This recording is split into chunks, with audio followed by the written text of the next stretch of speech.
And hello, YouTube. Welcome to the channel.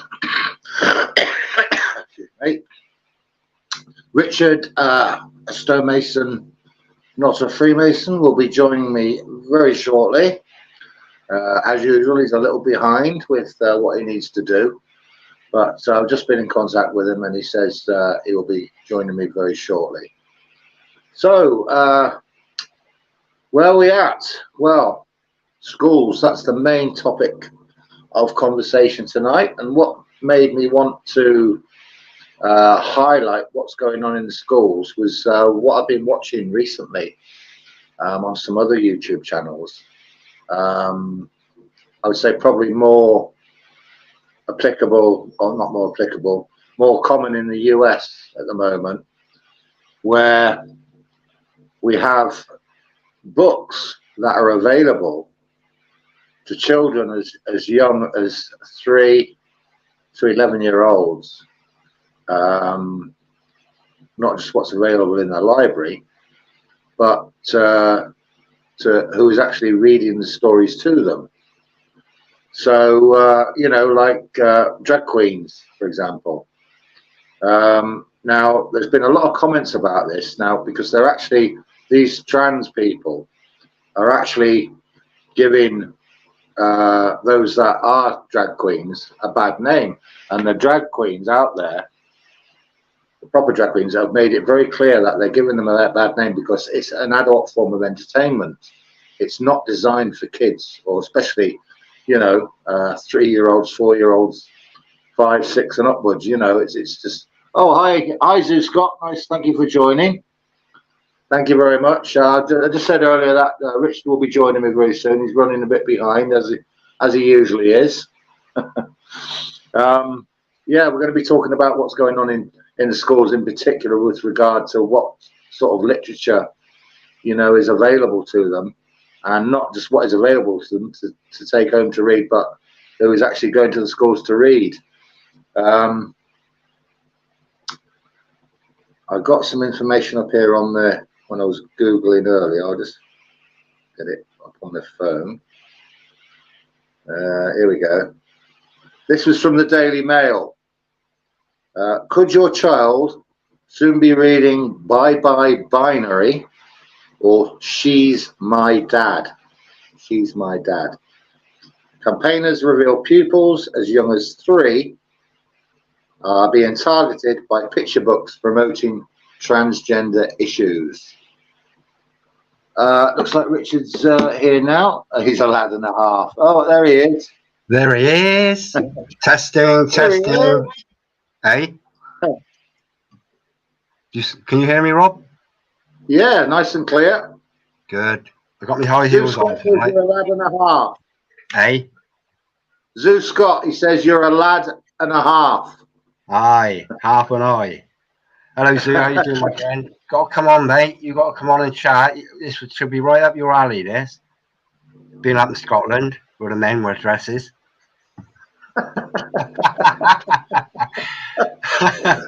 Yeah, showing off. But is it true about the kilts, Zoo? You know, the kilts, they say, you know, as regards what's underneath. Is that true, or is it just like a folklore? The idiot version of Silence of the Lambs. Right. I was just saying, Richard, before you came on, this is from the Daily Mail. It says, could your child soon be reading Bye Bye Binary or She's My Dad? Campaigners reveal pupils as young as 3 are being targeted by picture books promoting transgender issues. Yeah, it's outrageous. Yeah. Honestly, it's outrageous. It rages me, Rob.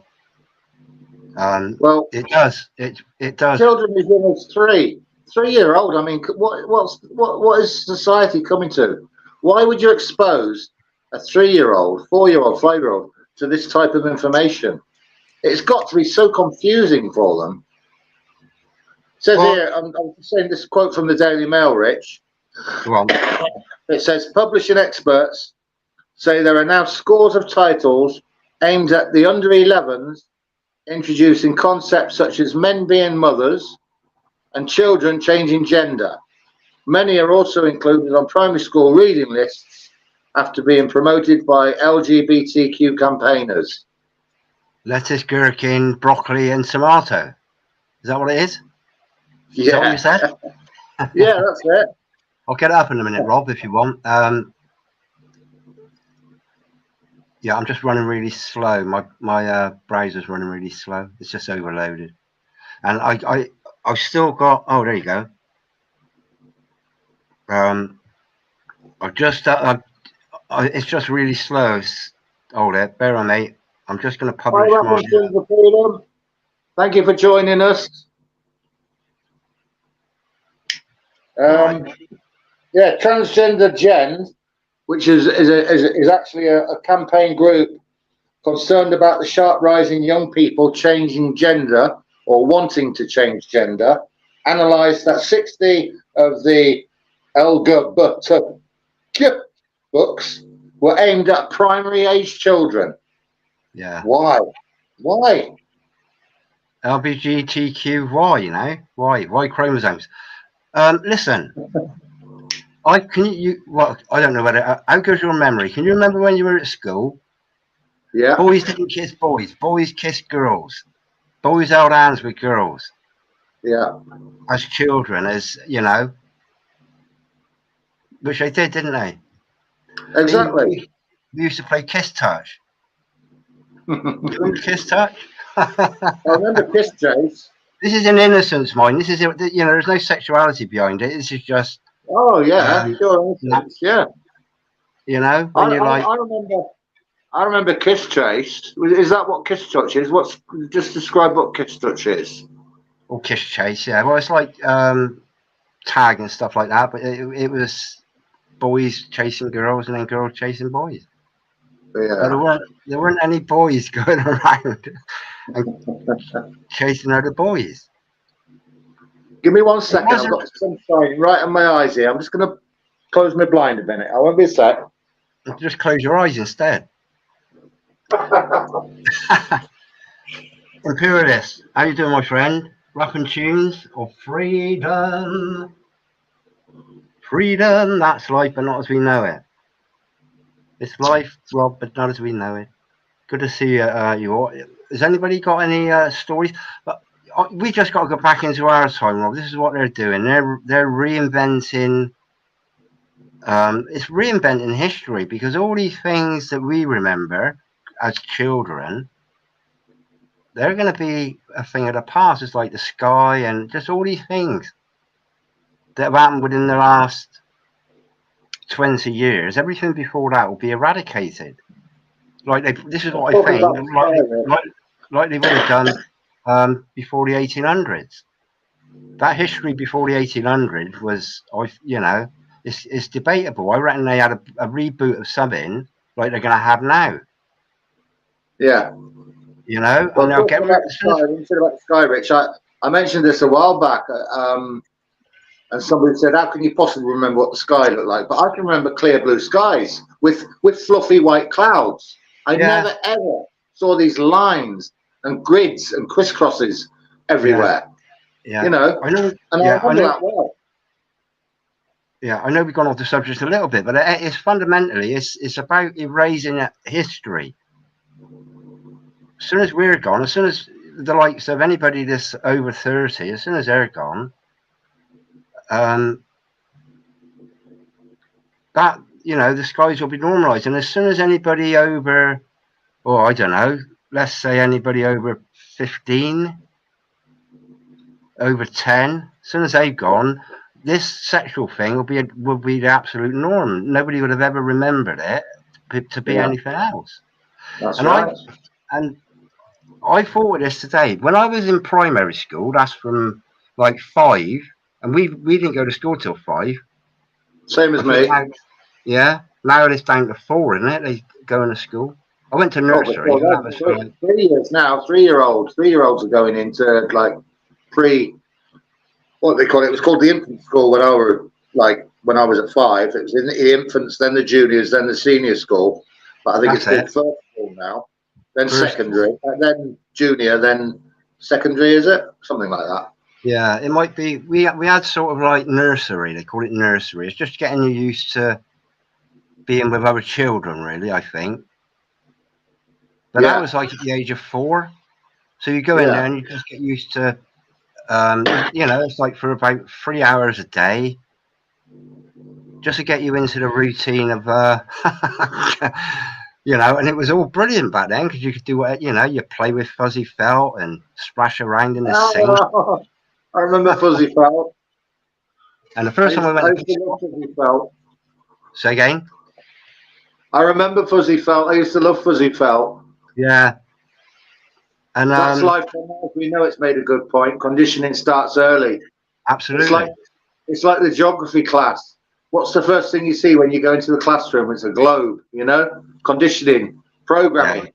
yeah, yeah. Oh well, the first thing I seen when I went into geography was Mrs. Green with her mini skirt. That was the first thing I seen. And her Dirty globes. boy. Her globes. Well, at 12 years Oh, old, any mate. more? Hey? Any more? Evening, lads. Finally caught another live stream. Hope you're doing well. Yeah, we're well. I think Yeah. Rich is well as well. I'm pretty average, actually, as it goes. All things bright and beautiful. Loved it at first lesson in infant school, and the Lord God made it all. Absolutely that. Yeah. Yeah, And the yeah. Lord's Prayer. We used to say the Lord's Prayer as a school assembly. You used to always start lessons. I always start the day off with that. But Yeah. there's a couple of things that I sort of repeat them on a lot of live streams ago when we were talking about pedos. Is firstly, why are they educating children, irrespective of them actually educating children under the age of 11 about sex ed? But why are they educating children about the diverse sexual pursuits rather than the reproductive element of sex? Why are they pushing, before they're pushing natural childbirth sex, why are they pushing all these weird ones? Well, it's funny you should say that, Rich, because when I started the stream tonight, I mentioned that what made me want to talk about this was I was watching a lot, and it was more really appropriate or applicable to the US. Yeah. And they had books for children, like you've just said about sex education, where you might see the female anatomy, the male anatomy, Yeah. and what happens for reproduction and all that. Yeah. But this had illustrations of a man and a woman making love, 2 men making love, and 2 women making love. No. In other words, saying these are the options you've got. Yeah. Disgusting. It's terrible. Oh, absolutely, 100%. 100%. I totally agree. And there are a few uprisings in Britain, Rob. I don't know if you're aware of them. Yeah. If I'd been a bit better prepared, I might have a little scout around in a minute. Give us time to calm down a bit because I'm a bit rushed. But and I'll have a little scout around because I've heard of 2 in Britain where they're like taking their kids out of school, their children out of school, and there's a little bit in this month's Light newspaper about homeschooling. So, and that's quite a big thing. I know it's a big thing with a few people that have come on my live streams. Homeschooling is a topic, and I know it's like more of an American thing, isn't it? Homeschooling. Yeah. But, Although there's more and more people going down that path now because of what's happening in the schools. I mean, it's like religious education. You mentioned earlier when you were talking about the fundamentals of I can't remember exactly what you said now. But basically, when religious education, when I was at school, was purely Christian. Yeah. This is the Christian aspect. There was no evolution. There was no other, what do they call them? Denominations. Like Muslim. But they're introducing everything now. No Pardon? different cults. Cult. Colt. I thought you said something else there. Which Yeah. reminds me, I could have sworn I saw your name on a loaf of bread the other day, Rich. Oh God, go on then. No, I was in the supermarket and I saw this. I thought, what was your name? And I took a close look, and then I realised it said Thick Cuts.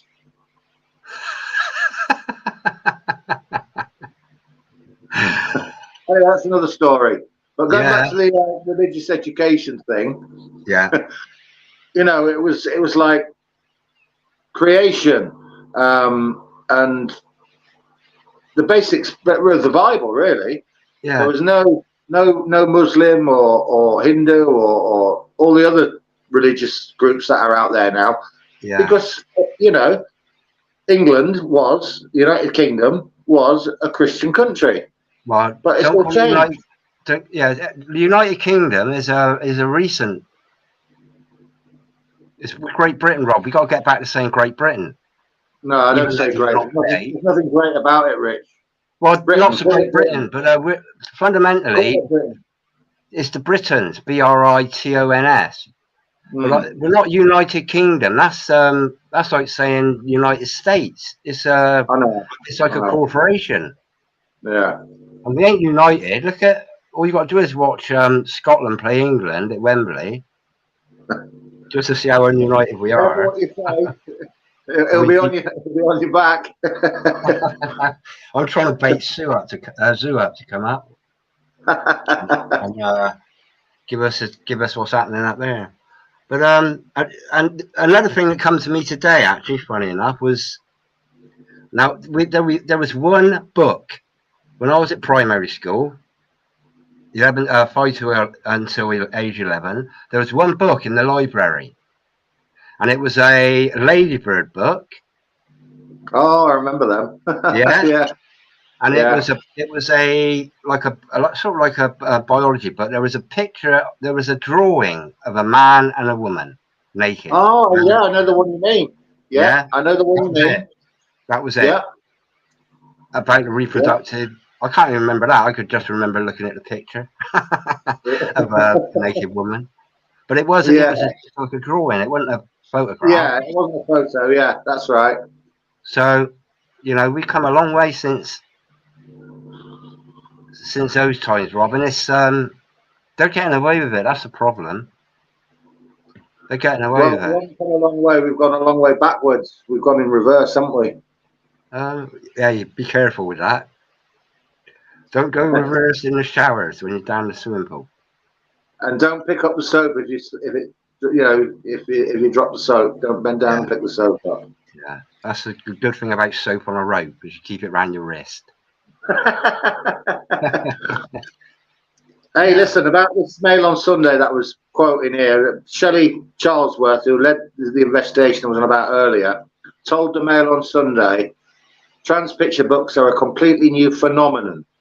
This can't be overemphasized. Telling young children that hairstyles and clothes will change their sex and that other children will then believe it to be true is a cruel deception. Yeah. It's a cynical trick to use on children who are at an age when fantasy play is at its most intense. Yeah. And one book, and it was the picture I used for the live stream tonight, one book entitled Bye Bye Binary tells the tale of a baby who refuses to say when asked if they are a boy or a girl, and instead responds, "What's it to ya?" The baby also declares they are ready to smash gender norms as they're only social constructs anyway. Another book called She's My Dad, She is My Dad, is aimed at children aged 3 to 7 and tells the story of a child whose parent has transitioned from male to female. Why would you want a 3 to 7-year-old to learn about that type of thing? Exactly. It must be so confusing. The 6-year-old girl protagonist explains, "My dad's name is Haley. She used to be a he, but now she is a she. And last year she did this thing called transition." Yeah, It's scary shit, man. It's scary shit. yeah. There's a few things actually. I had a good. It was a brilliant live stream. I had this when this guy come on. It was the realist McCoy. He's a dad of 5, homeschooler. But he mentioned about now. Have you ever heard the term soy boy? Soy boy? Yeah, No. soy boy. Well, I thought it was like people having a dig at like vegans and vegetarians. Oh, yeah, yeah. But apparently it ain't. It's about like limp wrists, like they're limp wristed. Now apparently they use the word soy because soybeans have got a sort of they got something in them that affects the estrogen. I think it's the estrogen of the human body. Okay. So it makes men more feminine. It changes the hormones, affects the hormones. It makes men more effeminate. It makes women more butch. And that is, you know, it's not funny, really, is it? But I'm laughing. I can't help but laugh, Rich. yeah, you know. And all you got to do is look at the vegan movement and this Beyond Meat and all that jazz. Yeah. That's a good point. I see where you're coming on this. And I ain't going to stop me being vegan. I just don't eat fake meat. And here's the thing: I watched 2 videos last night, and one of them was about fake meat and the ingredients they put in it. And the other one was about fluoride. Yeah. I can't remember the channel's name. I did record. I screen recorded both of them. I just haven't had time to collate them together and put them out there. But Okay. if we look at the big vegan agenda, it's probably been the last 10 years, something like that. Yeah, more. They've really pushed it the last 10 years. Yeah. Something like that, isn't it? When it's been, you've got like Joey Carb Strong, who's been like the forefront of the vegan movement, but you got to think what they use to replace that and plant-based milks. It's only a recent phenomenon. Okay. Yeah, you see, I know you're vegetarian, aren't you, Richard? I'm vegan. Oh, vegan. How long have you been vegan? About 5 years. Okay, and what made you want to go down that path? Was there something that happened, or did you just decide? I've been vegetarian. I first went vegetarian when I was about 24, when I moved in with Debbie. Debbie and me lived together. She was vegetarian. I just naturally went vegetarian. Okay. And then as things progressed, I still ate cheese and I still ate eggs. And as things progressed, when we went abroad, we went to Greece, Crete, and I went back on the meat there. It was, it was proper meat. Yeah. And then I got to a point where it was to do with the animals suffering, things like that. Okay. And the thing that actually made me go full on vegetarian and to not go back was you get some really, really heavy blokes. I'll put it like that. And get heavy women as well now, but the heavy blokes and their legs and their calf muscles are like watermelons. Have you ever seen those blokes? Have you ever seen them? They got like massive, massive, massive calf muscles. It's like they're like giant marrows on the back of their legs. Yeah. So I had a dream one night, and I dreamt that I bit in to a fat bloke's sorry, I'll take that back. To a bloke that had massive calf muscles, and I took a massive bite out of this bloke's calf. Okay, and it was in colour. I can remember people saying, "Oh, you don't dream in colour." Yeah, it was in colour. I seen the blood, and I ate this guy's calf muscle. This one big massive bite I took out of his calf muscle, and when I woke up, and that was me. I'd completely gone off of meat, so that's why I went vegan. That turned me to veganism. But I'm all into, you know, I just sense suffering, Rob. I just sense suffering, and suffering in animals is ain't good. But Okay. since I've learned about the soy, it's I'm not going. I'm not. You know, I'm not going to go into soy milk or anything like that. But I think what it does, it affects I think it's for the younger generation. It affects the developing children, doesn't it? More than Well, probably, yeah. More than it affects adults. I mean, I'm a meat eater, Rich, myself. I do like the meat. I know that. Yeah, I've heard that. Well, I went to butchers. I went to the butchers last week, and I thought I'll try something different, and I bought a sheep's head. Yeah. And I said, "Can you leave the eyes in? Because it's got to see me through to the end of the week."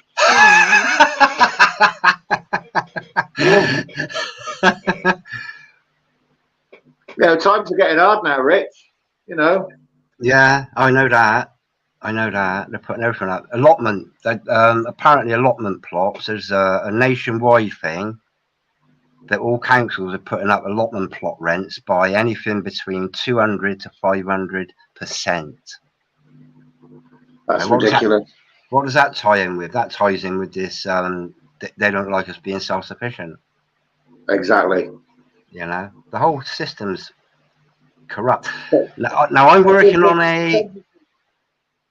So again, the percentage of, like, let's say, interest rates are going up, but I've said this before because I love my cheese as well. I love cheese, and I'm very fond of Sainsbury's No. 5 strength cheddar.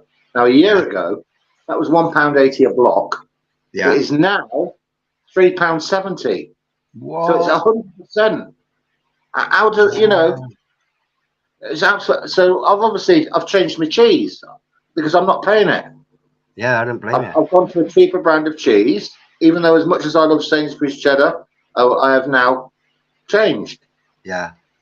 You know, I can't afford to keep all the, you know, going with all the price increases. You've got to make some cutbacks. You know, you've got to do it. But they're doing it across the board with everything, Rob. Honestly, they're doing it across the board. Said he had pig trotters and rice last night. Lovely. I don't like pig trotters, I must admit. I can't think of a joke at the moment. But yeah, you know, what they're doing is they're pricing the human being out of they're pricing the human being into something else.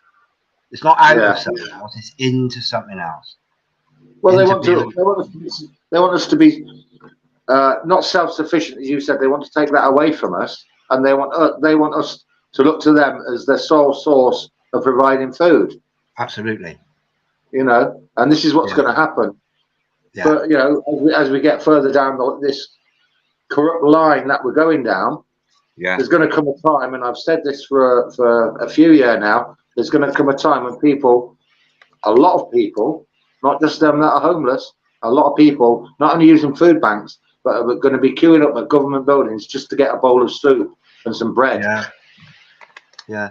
Right. Let me say this. We're getting off topic a little bit. We always do, don't we? Yeah, but listen up. I've been working on. I got 100 I got 100 copies of The Light newspaper. I'll be uploading a video. I've been working on a video explaining it, and I'm doing a preview of the issue that I've got now, because I don't think they got that issue on their website, and you can download them for free. I just urge anybody to have a look at that. Have a look at the newspaper, The Light, and watch a video I'm going to upload, because it just tells you don't have to pay for it. They're giving away free, actually. It's us that got to pay for it. But there is like a sort of like a distribution hub, really. It's a good free magazine, is that? I've read it a few times myself. Yeah, well, this is what you need to do, Rob. You and Brian get yourself. You can get, if you get 100 copies, okay. And if you find yourself a hub up there in Leeds, get yourself 100 copies. You got 100. You got 30 days to give away these newspapers to your neighbours. Leave one for your beloved. Take one into work. Just get out on the streets. I'm out tomorrow midday for a couple of hours. I'll be meeting a couple of now. I told you this, but there's a couple of ladies in there. Got to be in their early 80s or late, very late. In fact, they're in their 80s. Unmedicated, unmuzzled, pretty about as tuned up as we are, you and me, and everybody else in this chat. Hello, Stephen. It's tuned out, and these are women in their 80s, mate. And then there's this Nigel, who's a retired heating engineer or plumber. He's clued up as well, and I met him 3 years ago at Stand in the Park. But those two things, a Stand in the Park, but the light. Click the link when I upload the video. I've been promoting it, the light. But some of the articles I got in there, Rob, in this. And I've actually gone through the whole paper, flicking through it, just about everything, medical, what else? I've got it here. Launch of Freedom Education Charter. Now, this is a thing. I've actually read this in the video. It'll just probably take me about an hour to upload it because it's reasonably long. But this is from. It's called Launch of Freedom Education Charter from the World Freedom Alliance. When the World Freedom Alliance was formed in the autumn of 2020, we were keen to be more than just a protest movement. We wanted to provide solutions to the problems we are seeing around us. Given my 23 years of experience working in and running schools, I was asked to form a group of interested people to formulate an action plan for transforming education. Right? Transforming education. Now, the whole education system, even forgetting this modern gendered agenda, even going back right to the dawn of this modern education system, the whole thing needs a reboot. It needs scrubbing. And people that understand that a child needs to develop. It's got 16 years to develop naturally. Yeah. You know? There's nothing natural now about development for children. It's all. But there never has been, Rob. There never has been. A child goes to school, and by the time they're 8, they got to have learned a certain thing. They got to have learned their 10 times table by a certain age. Then they go up to the bigger class, the older class. But by the end of that, let's just say you've got to learn your 12 times table by the end of by the time you're 8. Okay. If it ain't your thing at learning mathematics at the age of 8, you're stuck at the bottom of the class. Yeah. Just because you're not interested at age 8, you're interested in other things, like girls.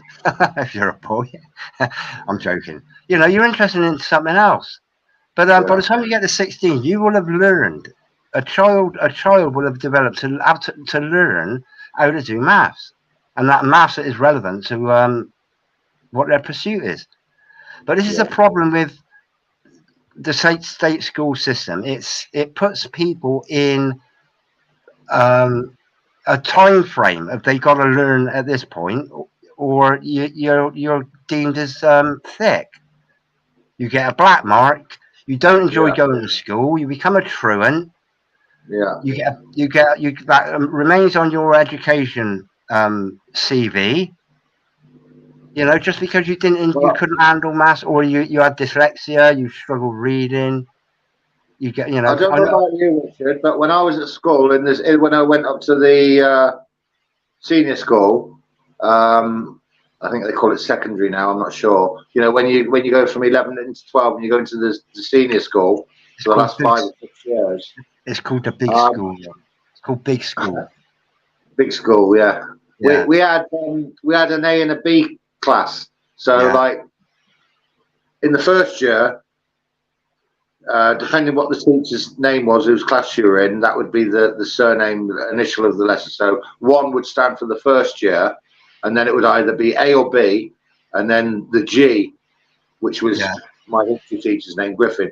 So if you were in the B class, then it would be 1B something. So yeah, they separated the people then. Yeah.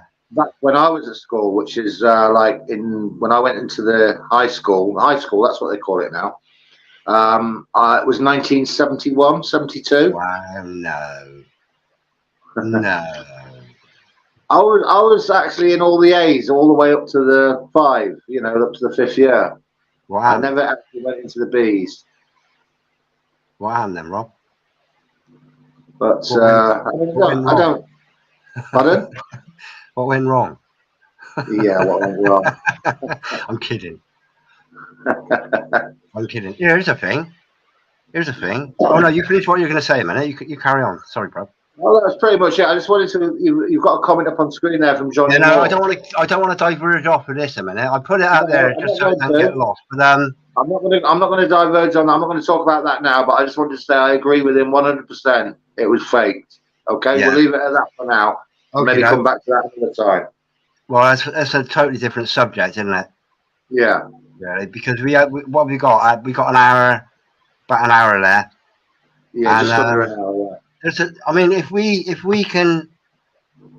just look at it needs something that needs 100% concentration on, really is. And here's the thing. Now they've got going back to like exams, so like you're aged 8 and you do an exam for your maths exam. Yeah. You come at the bottom of the class.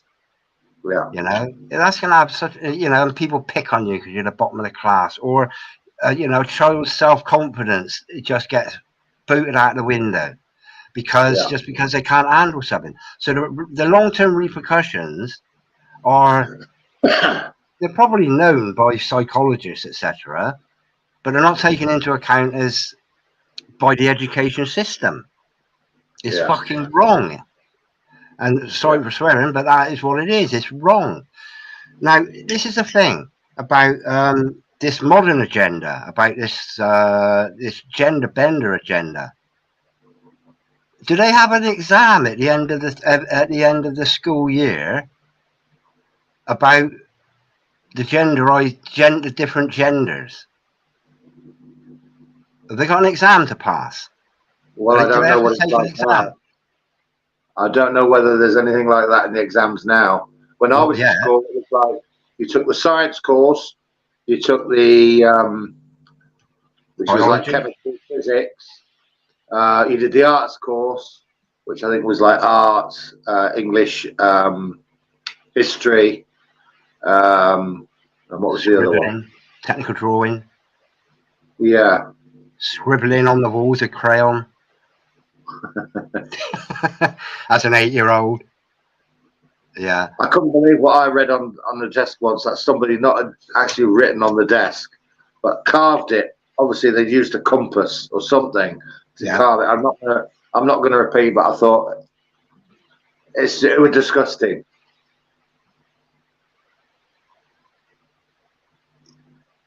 Well, is that it? You can leave it like that? Well, I don't really want to say what it was, but it was pretty much without going into too much detail. It said, "Have you ever?" And I'm laughing about it. It's not funny really, but it was funny at the time. Have you ever? Is there anything it's stuck in my head from when I was at school, mate. This has never left my mind. Have you ever? All right, I'll say it. Have you ever put your foot? Put your what? Have you ever put your pork product up a girl's bottom or front end? No. P-lips. Have you ever put your pork product up a girl's P-lips? If yes, phone 999 sex underage. And that was carved. That was carved into the desk. Oh no, that's cool, that Rob. No, it is, isn't it? Called 999. What do you say? You're a pervert or something? You're a sex yeah. what? Yeah, Sex true. underage, yeah. Yeah, sex underage. Exactly that. Yeah. Yeah, so that's pretty. I was quite lucky at school, really. I'd had some good times at school. I was never bullied. That's probably because of my size. Anyway, I was a big lad at school. When I say big, I wasn't like wide big. I played rugby for the school, so you know, nobody really picked on me. So I was pretty much, I enjoyed my schooling. Yeah. Was that a rugby league or rugby union? You like. Eh? They're not now, but they were back then. What was that? They say that your school years are the best days of your life. That's the saying, which was true back then, but it's certainly not true now.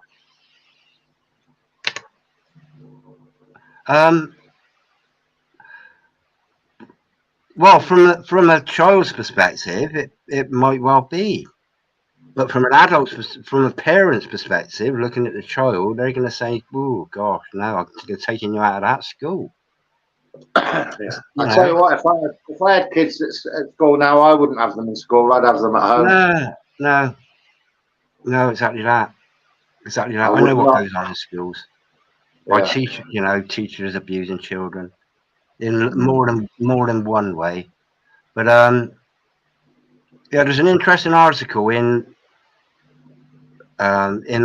this issue 33 of The Light.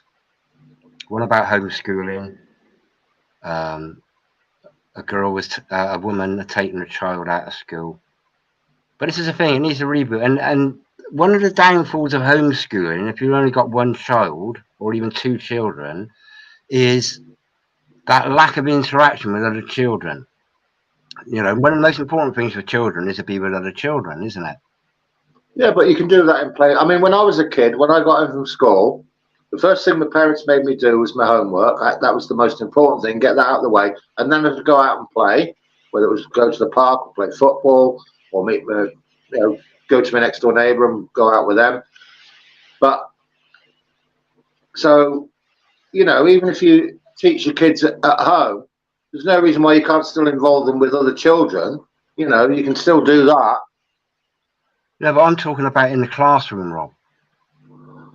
Yeah, but I don't think it's that important in the classroom because there's so many distractions in the classroom now. No. Why are there distractions, Rob? It's because they're not interested in the subject. Yeah. Whereas if you've got them at home, you can make it interesting. If I had a child and I was teaching it at home, I would make their learning interesting. Children need other children to be with, Rob. I agree with that. And in a school, let's say you've got 30 children in a class of an education system that was actually developed by parents, and people like you and me and our lovely chat here, we all had an input just to say, well, that's wrong. This is wrong. This is my experience when I was at school, and that was wrong. So the whole education system was burnt to the ground. And then rebooted with those people that homeschooled. If they were all of the same mind, they didn't trust the state school system. All they had to do, if they kicked this current schooling system out, and then occupied the schools with their little homeschooling groups, so you've got like 10 or 20 children being homeschooled in a classroom, but they're all together. Children help other children out naturally, Rob. If a child is struggling, it's always good to get, like the cleverest git with the not so cleverest git. If there's no animosity between children because there's not really so much competition introduced, you got children helping other children, no different than adults helping other adults when they start a new job. The children are exactly the same. Right. Okay. You understand what I mean? going to quote something here from Judith Nemeth, who was a former teacher and director of the Values Foundation. And that foundation works to protect traditional values in schools. Yeah. She warned children learn about life through stories. Using narratives to promote politically driven, non-scientifically based notions is not only confusing, it's irresponsible. And that's my worry about what's happening in schools today. They're twisting the minds of the children. They're confusing. Repeat that again, Rob. Repeat the whole thing again, please. Judith Nemeth, who was a former teacher and director of the Values Foundation, which is designed to protect traditional values in schools, warned that children learn about life through stories. Using narratives to promote politically driven or non-scientifically based notions is not only confusing, it's irresponsible. Absolutely. Yeah. Absolutely. Children learn by experience. Everybody learns by experience. Even adults learn by experience. Let me show you the cover of this book that is in some of these schools for 3 to 11-year-olds. I don't know if you can see that. Hang on, let's try and get it up. Has it got a website address, Rob? No. Well, there probably is, but I don't know what the website is. Can you see that? He's my mum. Oh, that's obviously US. Now, how confusing is that for kids? He's my mom. This is the sort of literature that are putting out there, you know? Yeah. Which is why, despite I understand what you're saying, that kids need to be with kids, but I would find other ways. I'd be so terrified, so worried about what they're teaching. What they're teaching? Yeah. Well, this is why I say the whole system has to be rebooted, and then those that homeschool, let's say you've got 10, who was I chatting with? Or maybe a year or so ago on a live stream. I think it was Uncle Paranoia, was homeschooling her child. But she's part of a little group of parents that homeschool together. You know, so you've got, let's say you've got 2 parents in a class with like 10 children in. And I'm talking about a classroom in a school. So what children develop is that, that I wouldn't call it a routine, that experience of actually going somewhere to do a specific thing.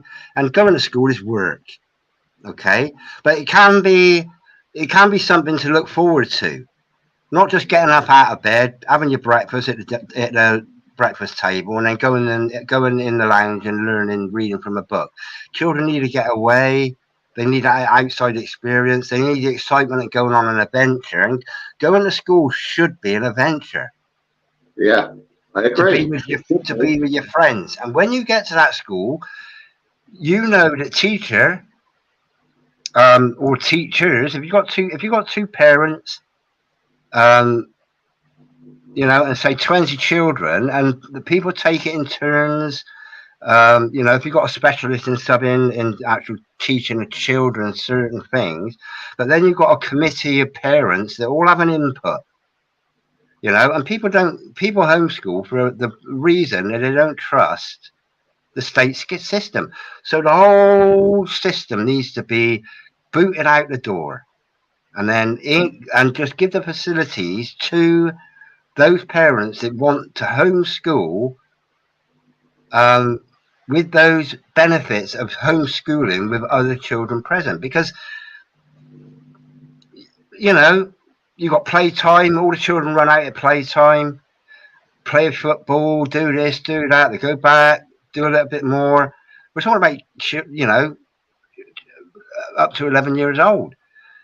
And then you've got lunchtime and they go out again and they're doing what they do. It's just like having a break. But part of the benefit of that is it's getting them used to the experience of actually being in an environment where one day they'll have to go out and get a job, okay, or, you know, go to work. But it's part of that. It's not just that simplicity of it. It's involving. It's getting children together with other children, not just in the evenings.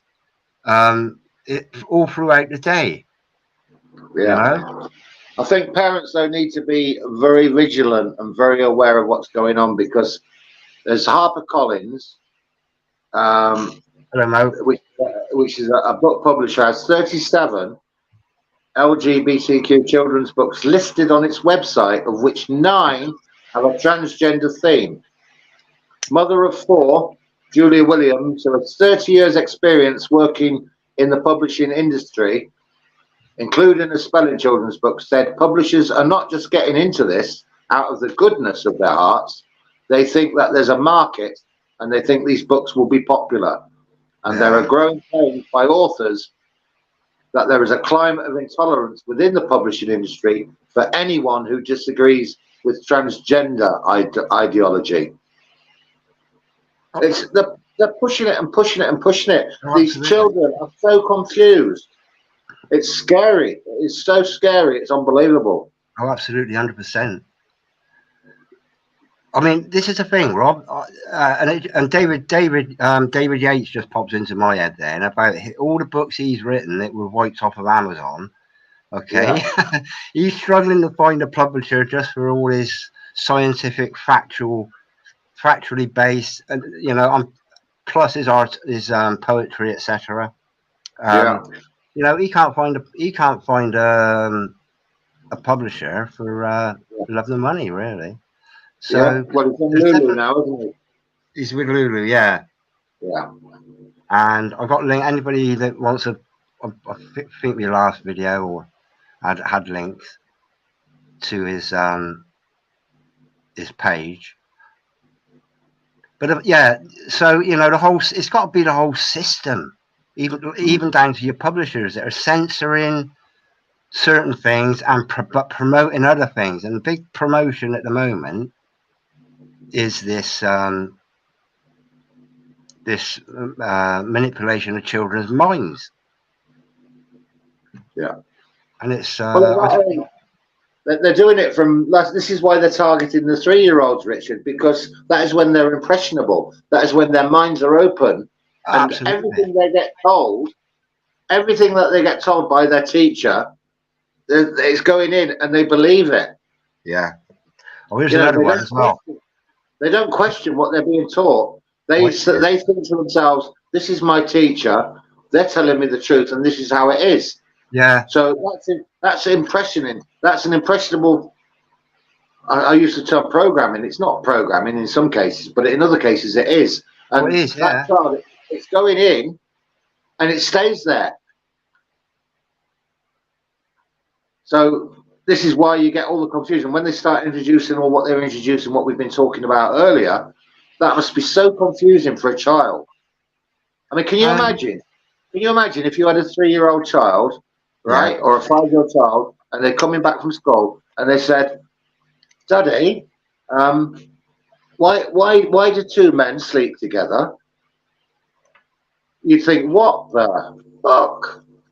Why are they telling kids of this age this type of thing? Yeah. Why? Well, we know why, but for the child, it must be so confusing. It's terrible. Yeah. Well, and they allow it. They're allowing it. Well, actually, maybe it's not quite so confusing, Rob, because it's because they're so impressionable, and because parents, to my knowledge, don't try and explain sex education to a 3-year-old or a 5-year-old. It's not the sort of thing a parent would do, is it? Is explain sex education at the age of 5? Surely exactly. not. Exactly. They don't need to know about that type of thing.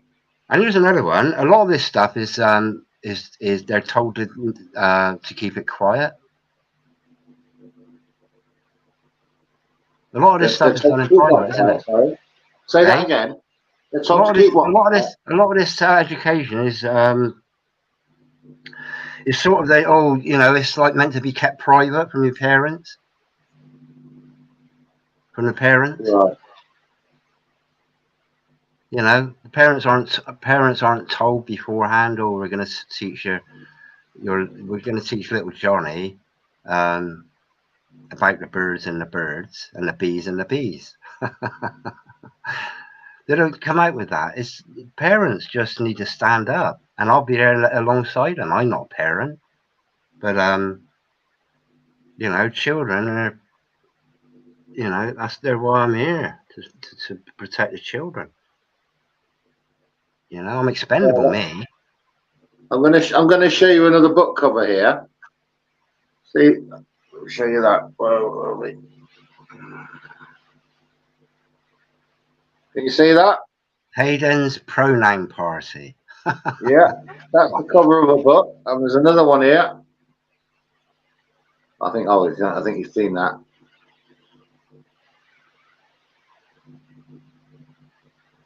Oh, hang on. Bear with me. There was one called She's My Dad, and that's the other one. He's My Mom. Oh. This is what they're bringing into the schools. Yeah. But pronoun party.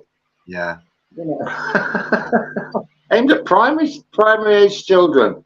Transgender Trend, a campaign group concerned about the sharp rise in young people changing gender. Is it any wonder? Yeah. It's yeah, it's difficult. It really, it not just sickens me, but it saddens me that this is actually happening in our schools, and it's considered the norm. And yet, the children should know about this at a very early age. Why do they need to know about sexuality at 5 years old? Like you said earlier, you said about teaching about the birds and the bees. That's for a parent to talk to their children. It should be for a parent, yeah. Yeah. And or even sex education, like biology, you know, how reproduction comes about, how a baby is brought into the earth, you know, all the normal stuff, which they've gone away from all that. Yeah. Now this is two men together, this is two women together, you know, and that's the norm. Yeah. One of those videos that I was telling about earlier in the US, it was an 11-year-old boy, and he was stood up and he was quoting from a book, reading from a book, and he was talking about how two 11-year-old boys were taught how to suck dicks. Can you believe that? Well, it's unbelievable, but I can believe it. Yeah, I can believe that it's happening. 11 years old. Not only the act of the act of doing what they're saying, but 11. You know why? Yeah. Yeah. It's terrible. It's the times we're living in, and you know, Sodom and Gomorrah 10 times over. Yeah. Well, this is the thing, Rob. People are well. I'm not sure how much people are standing up as a whole. Okay, like the masses are standing up against this, and why aren't they just saying, "Listen"? The problem is, Richard, I think a lot of parents out there don't really care or don't know what's happening. Yeah. I mean, I've said before, like I work in a store, and I know it's a totally different thing, but the kids come in, the parents wander off, and the kids are running about in the store. Yeah. If there was a predator or somebody, a child molester, great opportunity. Yeah, absolutely. Pick them up, take them away. What are the parents doing? They're either looking on their phones, scrolling through on their phones, or busy doing their own thing, not watching the children. When I was a kid, go on. When I was a kid and I went into a shop with my mum, right? I was told before I even went through that door, you stay by my side and you touch nothing. Yeah. And that's what I did. Yeah. But now it's just kids run riot. Yeah. And it's part of again, it's part of that indoctrination. They've taken away, you know, they made it sort of illegal to spank your child, didn't they? And children could divorce their parents. They made that exactly, and that's happened. Children divorcing their parents. Have you ever heard any such crap in all your life? Yeah. And here's the thing. This is how they got away with it, though. What they've done is they're crafty people. These scumbags, okay, and I'm talking about those scumbags, the puppeteers, okay, the puppet masters. What they've actually done is they preyed on adults to accept people that are different, okay, the adults that are different, and they call it inclusion. Oh, let's include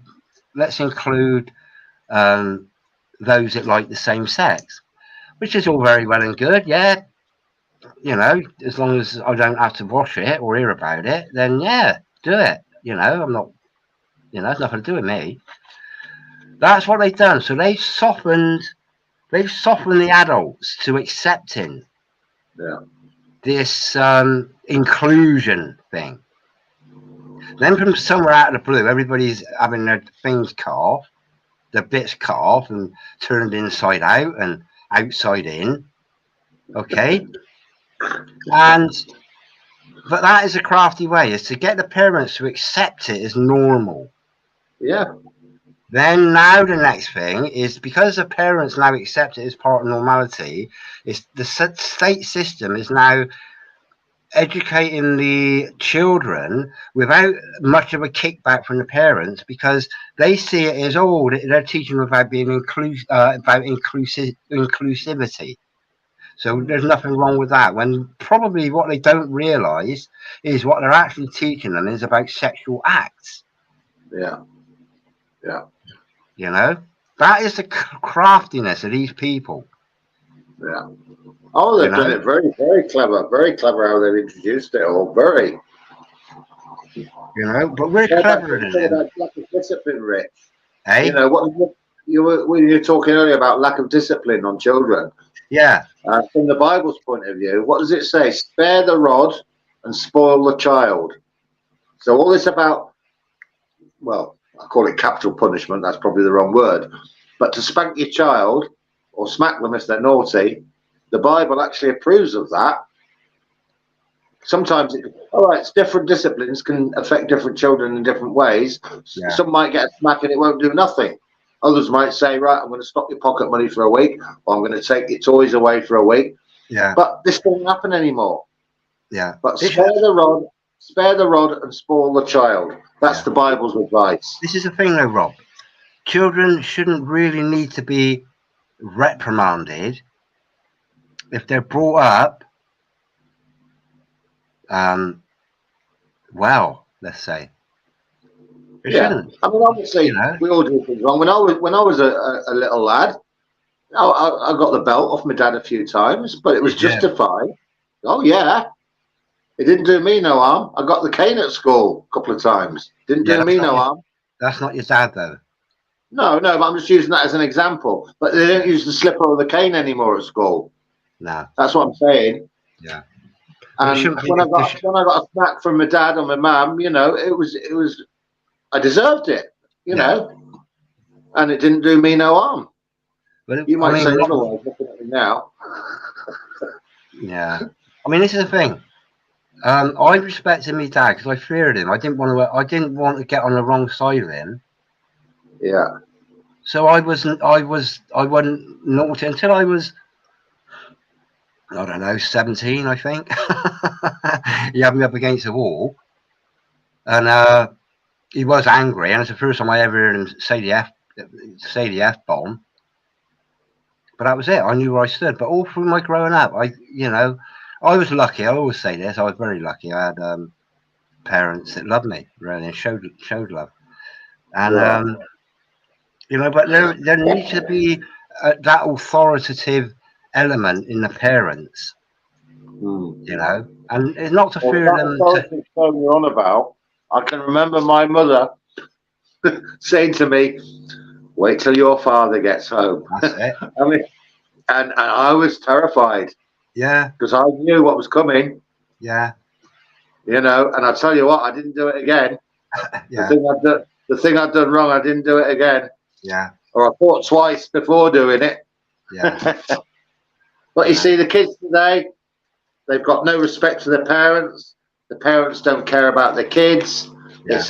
It's an ongoing viral situation where all of society, and this is why the youngsters today are out vandalizing, why they're carrying knives, why they're stealing, because society has just let them get away with it, and the parents don't care. Plus, the indoctrination by things like movies. Yeah, yeah. You know, yeah, and plus the state of society. When you got poverty, and you know, when you're brought up in a poverty environment, and let's just say you leave school and you were at the bottom of the class, you were a truant. What hope have you got getting a job? You just, you know, it's just, what's the point? That sort of what's the point attitude.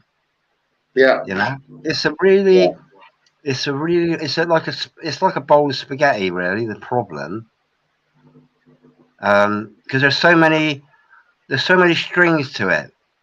There's so many elements to children leaving school and being naughty. The same as there's so many elements of children being at school, being children, particularly with the food, like the Twinkies, and causes ADHD. Yeah. Once you've got a child that's ADHD, they are naughty. Yeah. They are disobeying parents. Yeah. They're uncontrollable. The whole system, Rob, is pretty much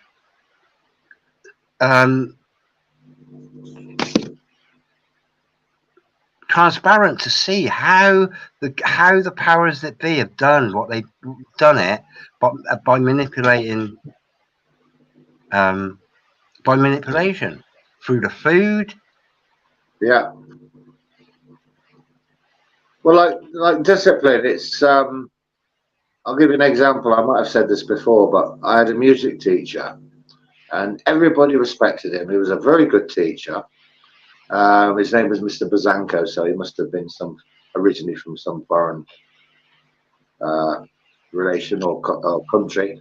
And he used to have a slipper, and on the bottom of the slipper, in big capital letters, was written "Love and Kindness." Yeah. So, you know, discipline is there because if you love your child, you want them to be brought up morally correct, spiritually correct, of good sound mind, and healthy. And discipline, if it's done in the right way, will aid that child to grow up to be a nice human being. Yeah, absolutely. It's all out the window now. It's all gone. It's all out the window. It's out the window, but it's hanging on by its fingernails, Rob, onto the window ledge. Because there's got to be hope that things have got to get really bad before they can get, you know, before they can get good again. Yeah. And there's, you know, at what point is it really, really bad? But here's the thing that I noticed when I was born in 1964. I went to, bloody hell, you old git. Yeah, I went to secondary school, 16, from 11 till 16. Okay, so I was there in 1976 up until 1981. Now, within that time frame, when I first arrived at that school, it was the old Victorian style of tutelage. Okay, there were like the older generations of teachers that used to walk around with suits and ties. They, you know, capes. And I went to a council estate school. Okay, but we still had that. We still had the tutelage from teachers that were feared. They used to walk around with a cane. They wouldn't hit anybody for no reason, but they held themselves. You know, they were straight back. They held themselves with high regard. But they all had suits and ties on, and you know, shirts and shiny shoes. And then I noticed within that time frame, and it was probably 1978 or 79, probably 78, when they started introducing these hippie teachers. Okay, the result of, you know, like the free love movement. These that had been indoctrinated to that free love movement, so they're turning up with flowered shirts and jeans, pumps or daps or trainers, what I call them, whatever you want. They had no discipline. They had no discipline to offer. Yeah. Now I can remember, I might have told you this, but and they were weak. They were like free love, those sorts of people, free love. Yeah. Now I can remember we had a teacher in one class. I can't remember his name, but anyway, so we're in there and we're like 30 students in a classroom, and the teacher was Mr. Gilbert. That was his name. He was at the front of the. I had a Mr. Gilbert at school. He was did you have a Mr. Gilbert? Yeah. Teacher. Yeah, hippie. Yeah. He wasn't a hippie. No, he had short hair. This guy, he was like, I wouldn't call him a hippie, but he was of the hippie genre, okay, the free love genre, that breeding, and so anyway, we started. This is how weak it was. Now we wouldn't have done this with Mr. Jones, who was the man that sprung to my mind when I said about a guy. He had like a pinstripe suit, collar and tie, shiny shoes. Used to pace up and down. He had a cape as well. Was it a big kipper tie? Big kipper tie? No, he was like a kipper tie. That's something from the flipping flower power age, isn't it? No, he was. He was in the 70s. Eh? Kipper ties were big in the 70s. Yeah, no, this was. He was a Victorian. He was Victorian-esque, mate. But anyway, so we had this. His name was Mr. Gilbert. I can remember. So anyway, as a class of like 30 children, we're all sat there, and at the back in one corner, we started the hum song. You know about the hum song? So the person furthest away from the teacher would start humming. And then you'd have about 2 or 3 or 4 other children around this, one furthest away, all humming. And then the teacher would look up and he'd go to the source of the hum. And then they stop. And then the hum would go in the opposite corner again. Yeah. And we had the teacher went to the front of the class and he was like, right, I've had enough of this. I'm going down to see the headmaster. And he was in tears, literally in tears. And he stormed out of the classroom. Yeah. Went off to the headmaster. The hum. But we made the teacher cry. Eh? What did the headmaster do? I can't remember that bit. I can just remember the hum. And this Mr. Gilbert stomping out. Stood like stamping his feet. Right, I can't take any more. I've had enough of this. Crying. Really? Absolutely. Crying. Were you in the humming brigade? Were you part of that? Yeah, I was a hummer, yeah.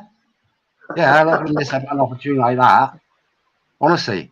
But that is I witnessed a change from that Victorian-esque style of schooling, and it wasn't like a gradual progression. All of a sudden, boom, in come all these Nancy teachers.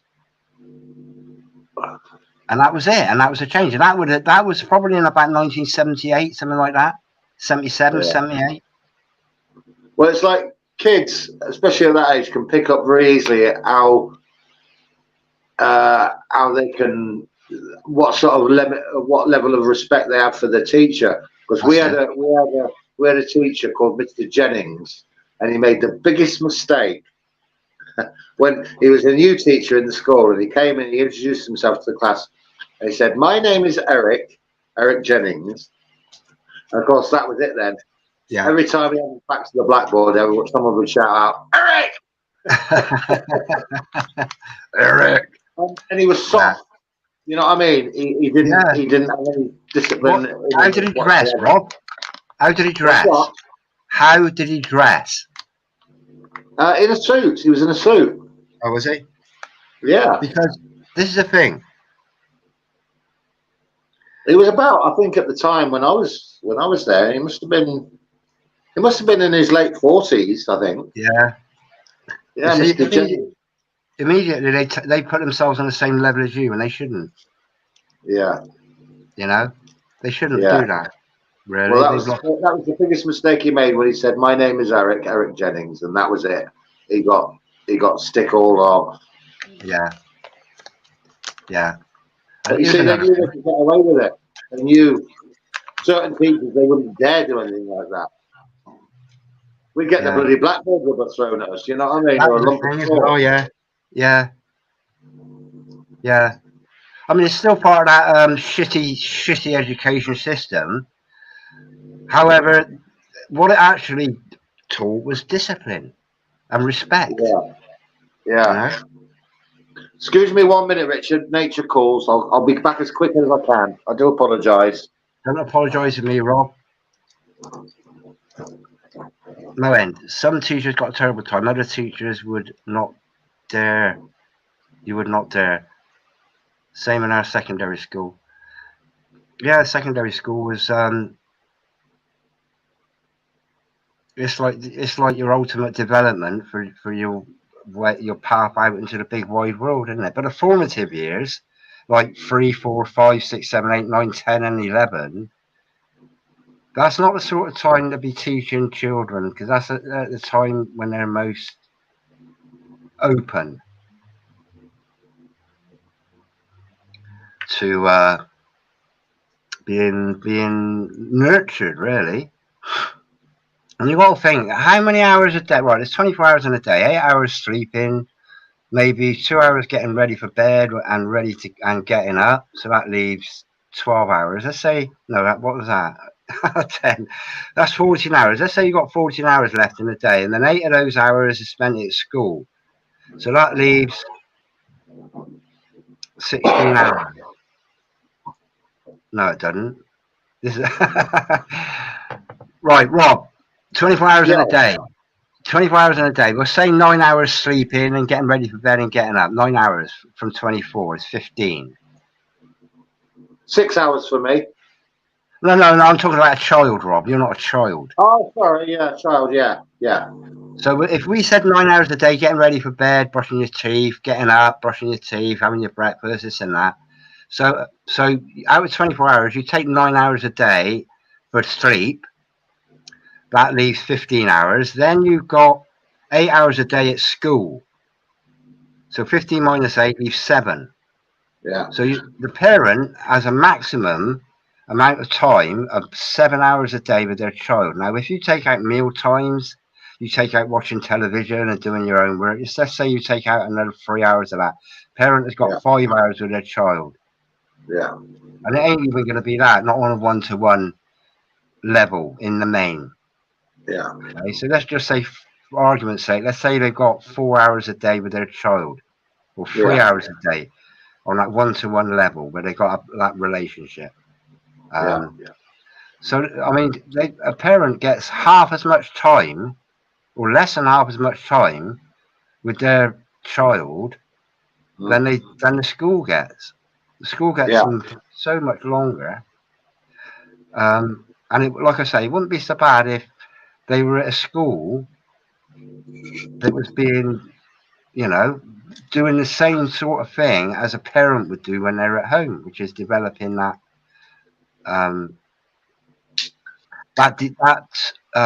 discovering for yourself education.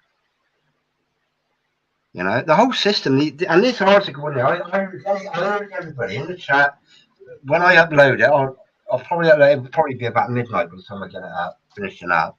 But please just look at the light. See the light. And there, like I say, there's an article in there. There's a lot. It's a really, really fascinating thing.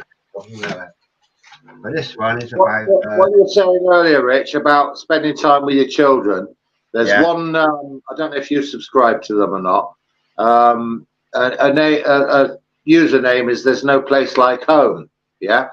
And she's done some really interesting videos.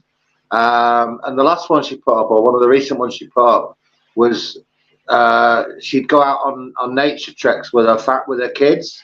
Yeah. Go out on walks, and it's all good quality time. And this is what it's all about: spending quality time, because there's so little of it, like you just said. Yeah. Quality time with your kids, Absolutely. And then you've got the if your child is actually playing with other children, so you might have lost an hour there. Yeah. Well, it's like me. I used to come in, do my homework. Probably my dad would still be at work because he didn't get home till about 6, half 6. And my mum would be cooking tea, so I'd go out, do my homework, go out and have a game of football or go to the park. So come back in about half 6, 7. So by the time you've eaten your meal, a couple of hours and you're going to bed. So yeah, it's true what you say. Very little time with your children. Yeah. Moend, that comment: children need to be taught to read, write, do maths and geography, etc., not sexual topics that even adults find too much info. Well, the sexual topics are specifically erotic and should be kept to nightclubs. Really, okay? Seedy joints, seedy nightclubs. What should be these sorts of things should be kept to nightclubs. You know. Yeah. It's like I said earlier, Rich. These some of these drag queens that perform for adults, they've actually spoke up against these so-called drag queens that are going to schools reading books to children. They're saying, "Why are you doing this? This should not. You should not be exposing this to children. This is an adult entertainment." They're fighting against it themselves, you know. Yeah. Which in some ways is a good thing. Well, in all ways is a good thing, Rob, because it's part of that divide and conquer culture. If there's like the pedo drag queens, and then they sit there with very skimpy underwear and showing everything to the children. Yeah. You know.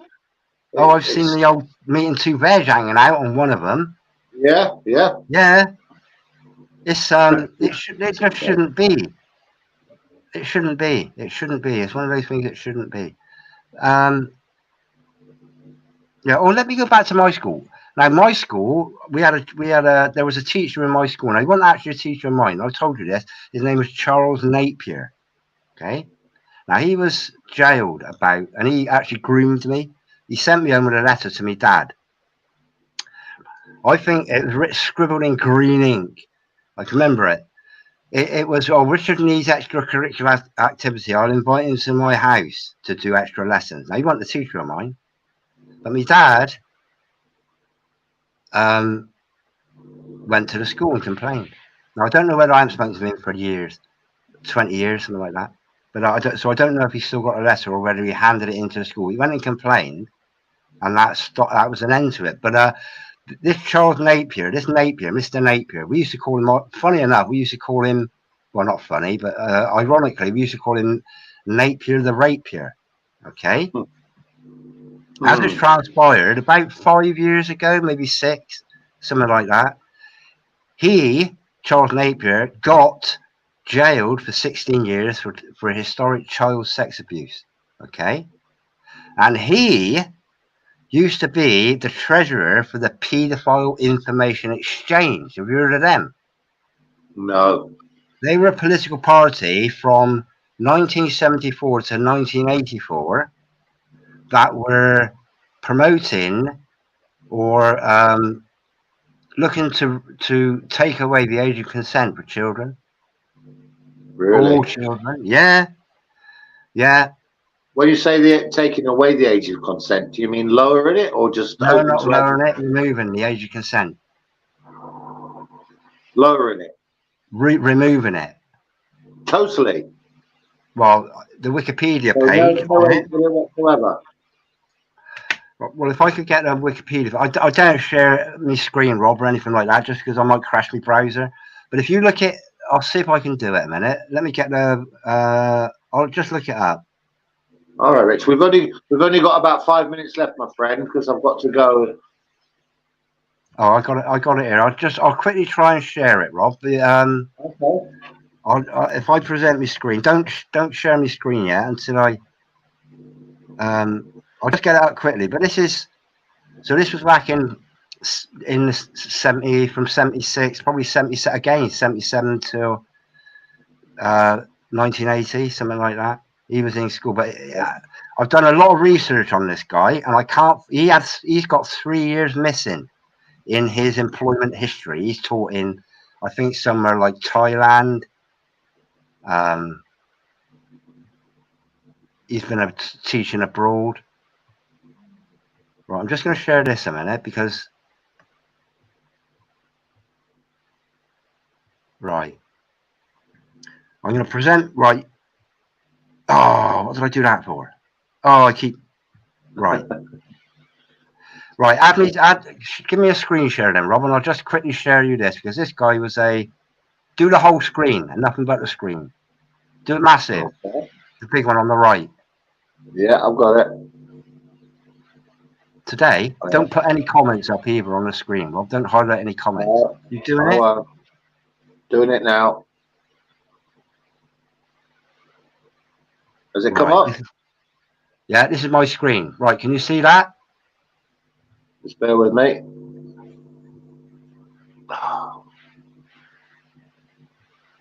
Oh, hang on. Yeah, I've got it now. Yeah, paedophile information exchange. Yeah. Yeah. I'll read it. The Paedophile Information Exchange, PIE, was a British pro-paedophile activist group founded in October 1974 and officially disbanded in 1984. The group campaigned for the abolition of the age of consent.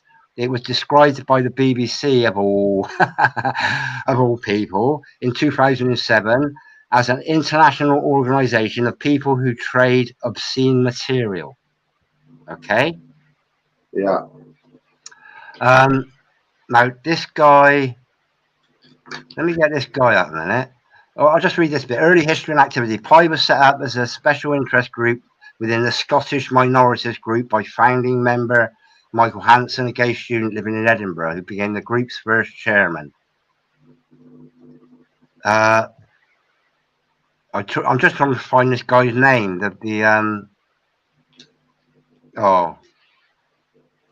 Charles Napier. I'm just seeing if it's here, but this is Napier the Rapier. Yeah.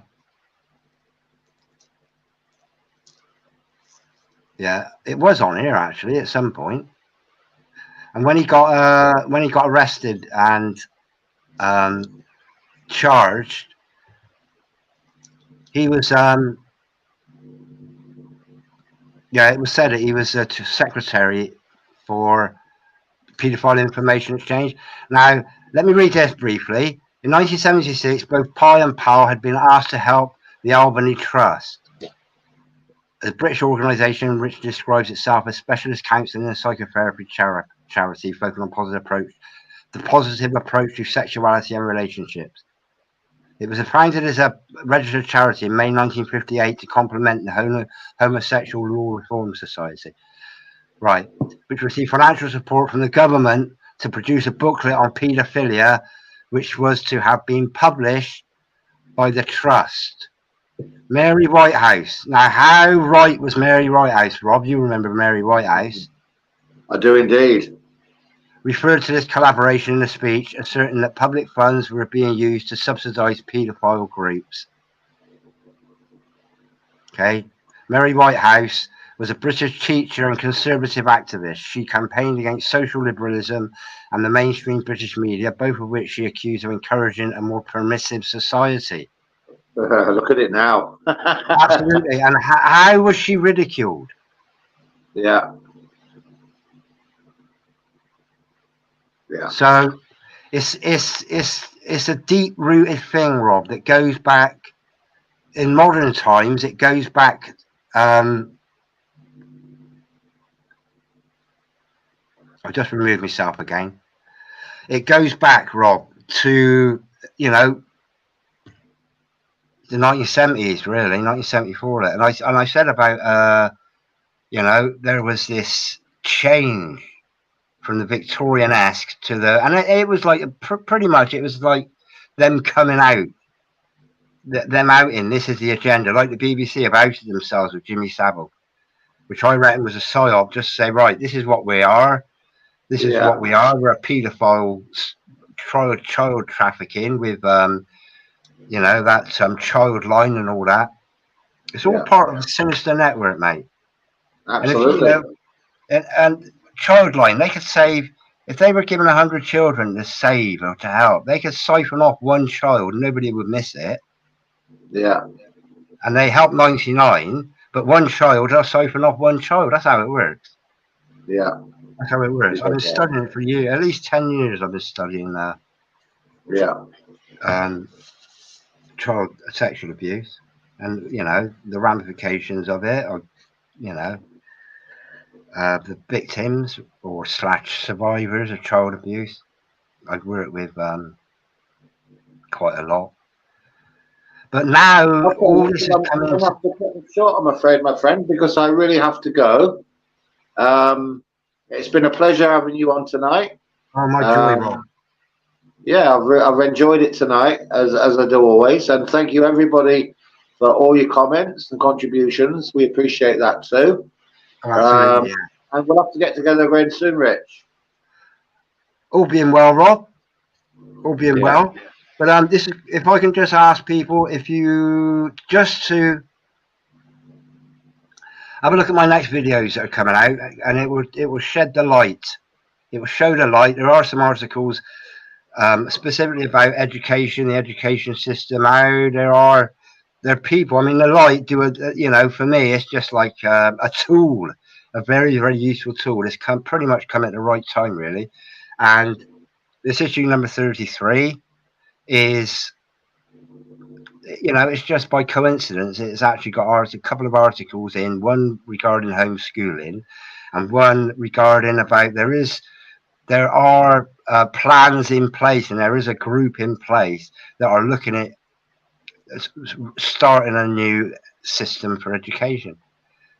So, for those that do care about children and do know about the education system and how corrupt it is and what it's all leading to, it's like the paedophile information exchange bouncing back in after 50 years there. So, you don't have to, nobody has to look at my next video, but there'll be a link to the light. There'll be a link to a stand in the park, which is people getting together in the park on a Sunday morning, 10 o'clock, just to discuss amongst people like you and me, Rob, and all the people in the chat, just to meet like-minded people that know what's wrong, know a better way of doing things. Children, get children going, parents with children. It's sort of like I wouldn't call it a party. It's a gathering, really, but it's not one of these gatherings where everybody's out of their head on music and booze. It's people philosophizing, if that's such a word. Yeah. It can only be good. Only good can come from things like that. Well, it's better than what we got, alternative-wise, because it is all we got, that meeting, and it's been in the flow. I met this guy 3 years ago, and he rocked up selling the light, and I met him 3 years ago at a stand in the park 2.5 years ago. And you remember me? I vaguely remembered him. Yeah. And he was like 2 hours. He was here the other day when he dropped off my newspapers, my lights, my 100 lights. So 2 hours just sitting down chatting with somebody, and it is so liberating to find somebody that understands. I've been quite surprised talking about liberating people. I've been surprised, even at my workplace, how many people are on the same wavelength as me now. It really is amazing, Yeah. People are waking up. People are waking up everywhere, mate. Absolutely. Yeah. And on that note, mate, I've got to go. Right, bro. I'm sorry to cut everybody short, but no, don't worry. Thanks again. And I'll chat to you soon, Richard. Oh, God bless everybody. Cheers, Rob. Thank you, Richard. Yeah, God bless. God bless. In the chat. I love you all. Thanks for coming along.